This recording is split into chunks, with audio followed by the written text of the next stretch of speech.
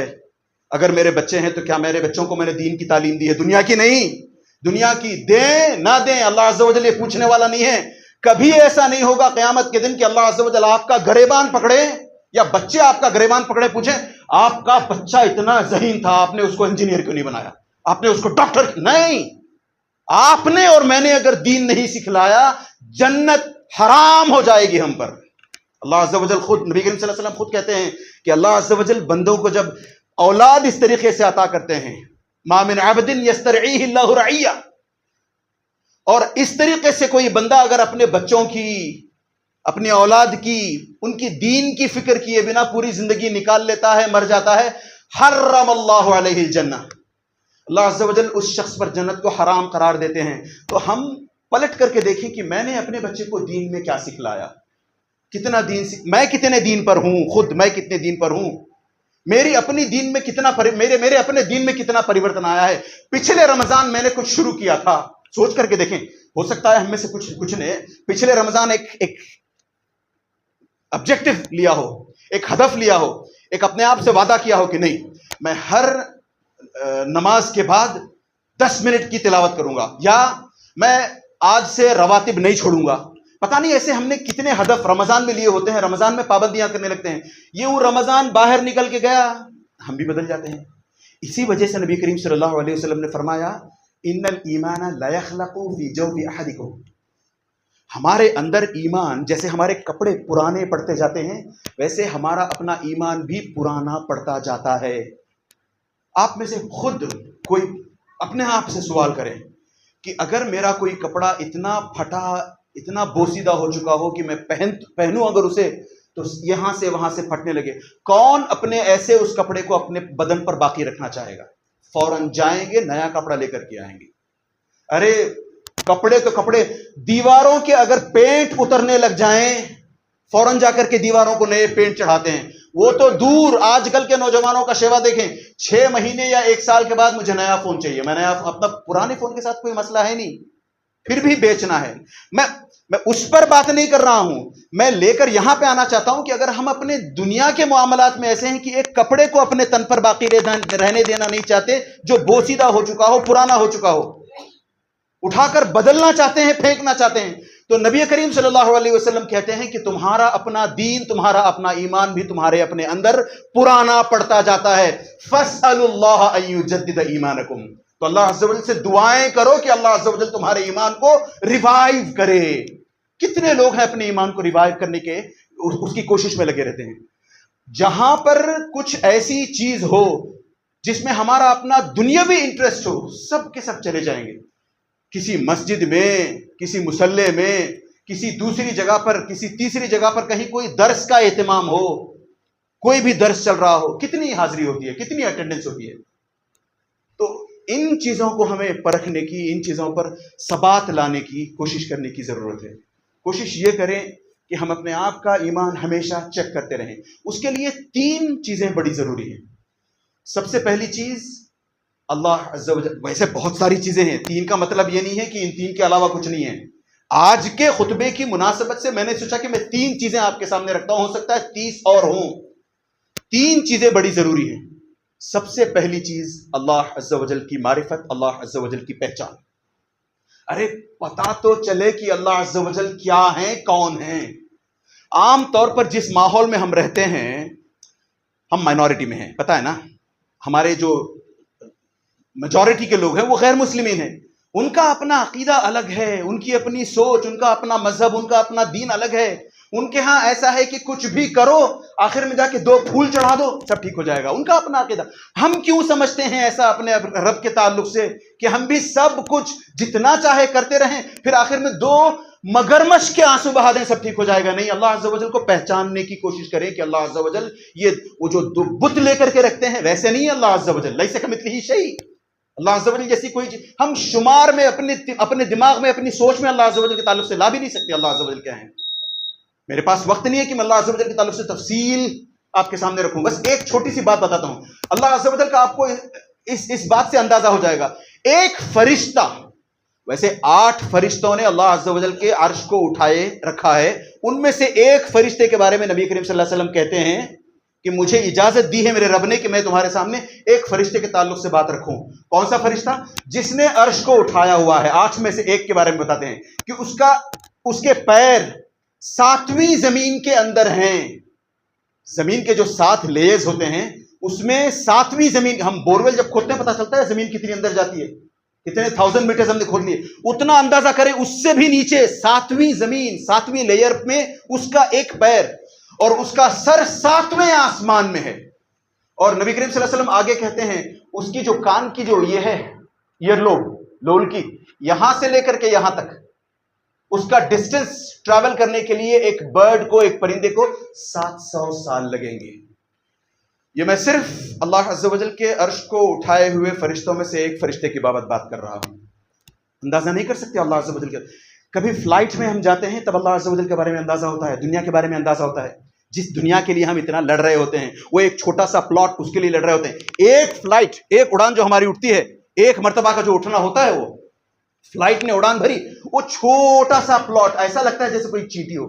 اس وقت زندگی کی ویلیو، اس وقت اس چیز کی ویلیو سمجھ میں آتی ہے. تو ایسی چیزوں سے سبق لینے کی کوشش کریں. میں نے کہا پہلی چیز معرفت اللہ عز و جل کی پہچان.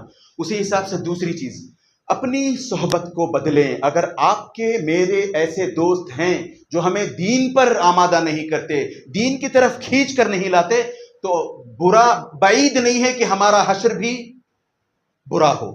اگر برے لوگ ہیں تو ان کی صحبت چھوڑیں، اچھے لوگوں کی صحبت میں آنے کی کوشش کریں. انشاءاللہ کسی اور دن دوستوں کے تعلق سے بات کریں گے.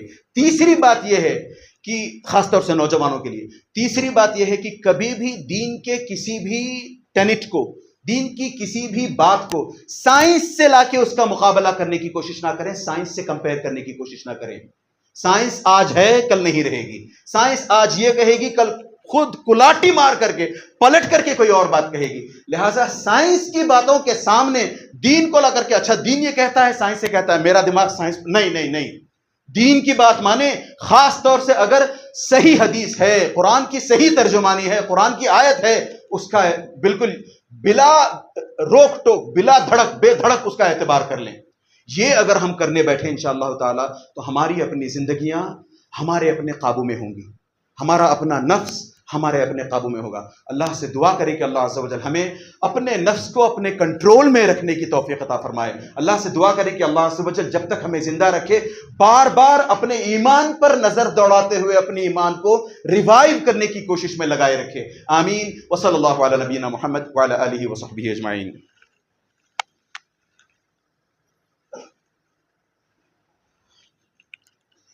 الحمد للہ وحدہ والصلاة والسلام علی من لا نبی بعدہ. میں نے کہا کہ اللہ عز و جل نے ہمیں یہ دعا کرنی چاہیے کہ اللہ عز و جل ہمیں یہ توفیق عطا فرمائے کہ ہم اپنے نفس کو اپنے قابو میں کر سکیں. کبھی یہ نہ ہو ہم سے کہ ہم اپنے آپ کو اپنے نفس کے حوالے کر بیٹھیں. علماء کہتے ہیں کہ ہمارا اپنا نفس دوسرے معنوں میں ایک چھوٹے دودھ پیتے بچے جیسا ہے. غور سے سنیں گا، ہمارا اپنا نفس ایک چھوٹے دودھ پیتے بچے جیسا ہے. اگر اس بچے کو وقت رہتے اس کا دودھ نہ چھڑایا جائے وہ کبھی دودھ نہیں چھڑے گا. بوڑھا بھی ہو جائے دودھ مانگے گا. اسی لیے مائیں وقت رہتے دودھ چھڑا دیتی ہیں، اس کا ویننگ کروا دیتی ہیں اس کی. جب بچے کو ہم وقت رہتے دودھ چھڑاتے ہیں تو وہ بچہ سدھر جاتا ہے، دودھ نہیں مانگتا ہے تو باہر کا مانگتا اور بات ہے، مگر ماں کا دودھ نہیں مانگتا. کیوں؟ وقت رہتے اس کو وین کروا دیا ہم نے. اسی طریقے سے ہمیں اپنے نفسوں کو اپنے کنٹرول میں رکھنا چاہیے، اسلام کی پابندی میں لگانا چاہیے. اصل بات، آخری بات، اصل بات یہ ہے کہ ہمارا اپنا نفس عام طور پر ہمیں برائی پر ابھارتا ہے. ان النفس لامارۃ بالسوء. عام طور پر ہم میں سے ہر ایک کا نفس برائی پر ابھارتا ہے. ہم لوگوں کو چاہیے کہ ہم اپنے نفس کا علاج کریں، اس کو اپنے کنٹرول میں لائیں، اس کو سکھائیں کہ نہیں، برائی نہیں کرتے، غلط کام کی طرف قدم نہیں اٹھاتے، بلکہ غلط کام کا ارادہ بھی نہیں کرتے، غلط کام کی بات تک نہیں کرتے، اس کمپنی کو چھوڑ کے ہٹ جاتے ہیں، وہاں ان لوگوں کی ساتھ سنگت میں نہیں. یہ ہمیں کرنا ہے. جب ہم اپنے نفس کو اس طریقے سے ٹرین کریں گے تو ہمارا نفس امارہ سے ہٹ کر کے نفس لوامہ بنے گا.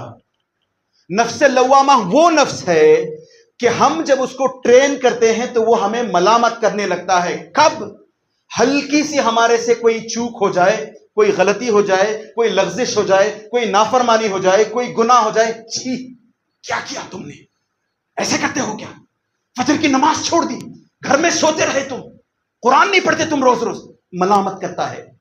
کوئی بھی نیک کام نہ کرو تو ملامت کرتا ہے، کوئی بھی برا کام کرو تو ملامت کرتا ہے. کیا کرتے ہو تم؟ معلوم ہے تمہیں کہ ان کا پیسہ ہے، یہ ڈبا لو گے، ان کی اجازت کے بنا پیسہ کھا لو گے، استعمال میں. چھوٹی چھوٹی باتوں پر بھی ابھارتا ہے نفس لوامہ. یہ کب ہوتا ہے؟ جب ہم اپنے اس نفس امارہ کو ٹرین کریں، خوب اس پر کام کریں، تب یہ نفس چل کر کے نفس لوامہ بنتا ہے جو ملامت کرتا ہے. مت کر ایسا گندا کام، ایسے ہی میں موت آ جائے گی تو کیا ہوگا تیرا، اچھا کام کیا کر. ارے 2 رکعتیں کیوں پڑھی، 4 پڑھ لیتا تہجد کی. ارے کل کیوں نہیں اٹھا، صرف ایک دن اٹھتے ہیں کیا، روز اٹھنے کی کوشش کرو تہجد. یہ بار بار اچھے کاموں کے نہ کرنے پر ملامت کرتا ہے اور برے کاموں کے کرنے پر ملامت کرتا ہے. اس کو خوب ٹرین کرتے جاؤ، ٹرین کرتے جاؤ، ٹرین کرتے جاؤ. یہ نفس تب چل کر نفس مطمئنہ بن جاتا ہے جو ٹرانکوئل ہوتا ہے. اور اسی نفس کو اللہ عز و جل، اسی نفس کے بارے میں اللہ عز و جل قرآن میں کہتے ہیں یا ایتھا النفس المطمئنہ ارجعی الی ربک راضیۃ مرضیہ. ایسے نفس کو اللہ عز و جل کہتے ہیں کہ رب تجھ سے راضی ہے، چل جنت کے اندر چل. تو اللہ عز و جل سے دعا کریں کہ اللہ عز و جل ہم اپنے ہمیں کچھ ایسا عطا کرے کہ ہم اپنے نفس امارہ کو کنٹرول کریں، اس کو لے کر کے ہم نفس مطمئنہ بنا پائیں. آمین یا رب. ہم میں سے جو لوگ ہیں بیمار، اللہ عز و جل ان کی بیماریوں کو شفا میں بدل دے.